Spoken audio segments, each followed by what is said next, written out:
जनता party या NDA गठबंधन में हम लोग शामिल हुए। शामिल होने के बाद उत्तर प्रदेश नहीं पूरे देश में ईमानदारी का अगर कोई पार्टी ने परिचय दिया, अपने वोट को गठबंधन धर्म निभाने का काम किया, तो उस पार्टी का नाम सिर्फ भारतीय समाज पार्टी है।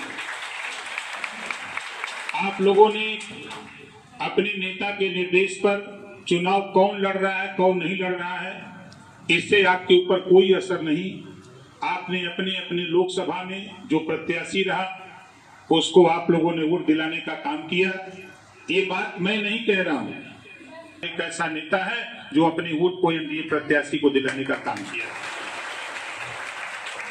आप खुद भुक्तभोगी हैं, आप लोग खुद भुक्तभोगी हैं।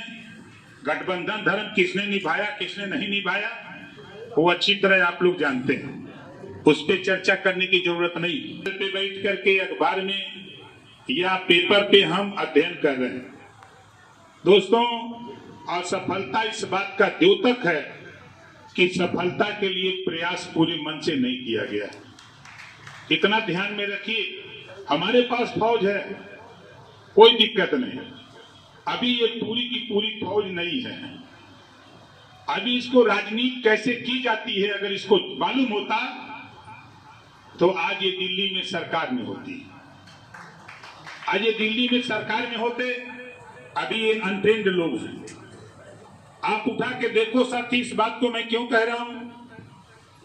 भारतीय राष्ट्रीय कांग्रेस पार्टी की तरफ नजर डाल के देखिए, 68 साल संघर्ष करने के बाद तब सत्ता पाई थी।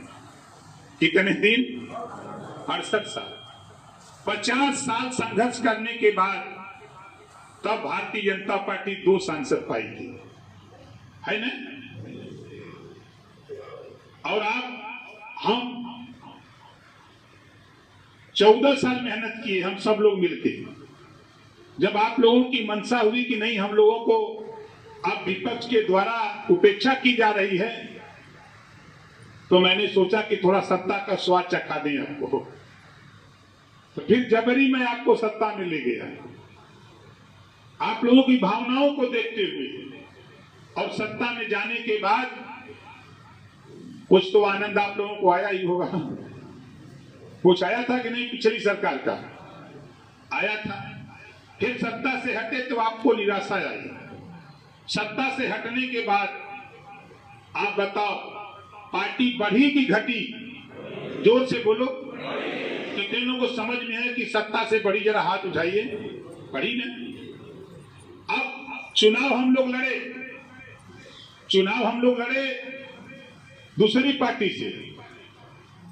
देश में एक इतिहास है, देश में प्रदेश में एक इतिहास है कि विरोध में लड़ने वाली पार्टी फिर सत्ता की पार्टी में जाके मंत्री बन गए।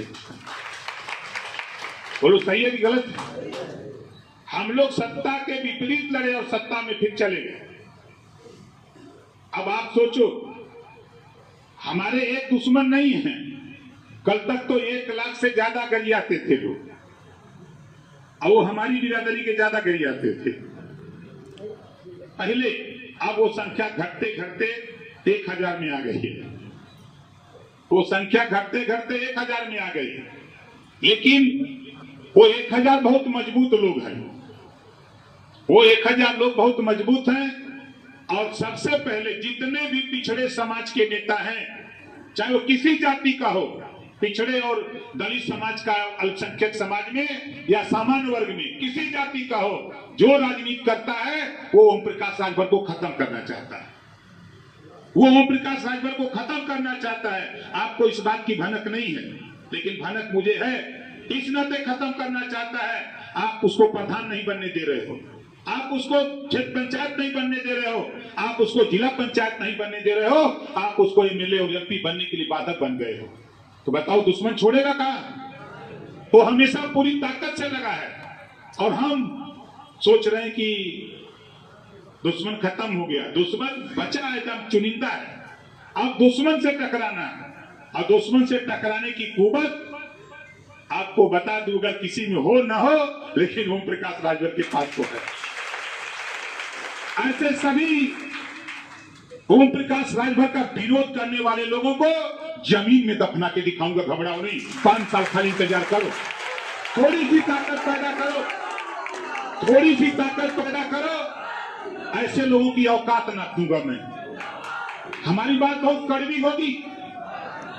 इन लोगों को घमंड है कि ओम प्रकाश राजभर बनने के लिए भगवान राम की तरह 14 साल वन में भटकना पड़ेगा। यहाँ जितने लोग हो, आप बताओ कोई गांव कोई पुरवा 14 साल में ओम प्रकाश राजभर न गए हो? अब हम देने लायक बनने जा रहे हैं। अभी तो हम गांव में आपको समझा रहे थे, अब हम आपको ले आए हैं। दुश्मन के छाती पर चढ़ के हम आपको हिस्सा देने जा रहे हैं। बता देना उन लोगों को, जिन लोगों ने कल तक पूरे समाज को गाली दी जाती थी, कल तक पूरे समाज को गाली दी जाती थी, तो हम लोग नहीं बोलते थे, हम लोग बर्दाश्त करते थे और साथ देते थे। अब आज तरह तरह की बात करते हो, घबराओ नहीं। ये वो फौज है कि पूर्वांचल में जो चाहूंगा वही ये फौज करेगी, तुम्हारे औकात नहीं है। तुमने जो किया अच्छा किया, तुमने जो किया अच्छा किया। तूने तो न्योता दिया है ओम प्रकाश राजभर को, तुमने न्योता दिया है, और जब न्योता आएगा तो न्योता भी भरपूर वापस करूंगा, घबराओ नहीं, वापस करूंगा मजबूती से। याद कर लेना, क्योंकि ये जानते हो कि जब शेर जगता है ना, तो फिर किधर वार करेगा कोई पता नहीं। इतना मैं आपसे कहूंगा, सभी साथी जिम्मेदार लोगों, देखो अब राजनीति सिखाने निकला। अभी तक तो मैं आपको संगठन चिल्लाता था, अब राजनीति की तरफ ले चलता हूं। एक और एक जोड़ोगे तो 2 होगा। इसको गणित कहते हैं। क्या कहते हैं? गणित। अब बताओ कितने लोग राजनीति करना चाहते हो? हाथ उठाओ, राजनीति करना चाहते हो। अब 1 की 11 करना है। 1 के आगे 1 लिखोगे तो क्या होगा? इसी को राजनीति कहते हैं, इसी को राजनीति कहते हैं, इसी को संगठन कहते हैं, इसी को ताकत कहते हैं। और आज से यहाँ आए हुए लोगों, अपने दिमाग में गांठ बांध लो कि जो तेरे समकक्ष है, नाई गोड़ पाल प्रजापति बिंद केवट मल्ला राजभर चौहान पाल प्रजापति कुम्हार नाई गोड़ जुल्हा दुनिया सारी साईं दर्जी फकीर ब्राह्मण राजपूत भूमिहार यादव पटेल मौर्य शाक्य सैनी, उनके बीच में जाने की कोशिश करो। अभी यहां बैठे हुए लोगों, तेरी दुर्गति का कारण आप खुद हो, दूसरा कोई नहीं। आपने बार बार मैं समझाता हूं, लेकिन आप भूल जाते हो। लेकिन अब भूलने नहीं दूंगा, अब आपको भूलने भी नहीं दूंगा। आप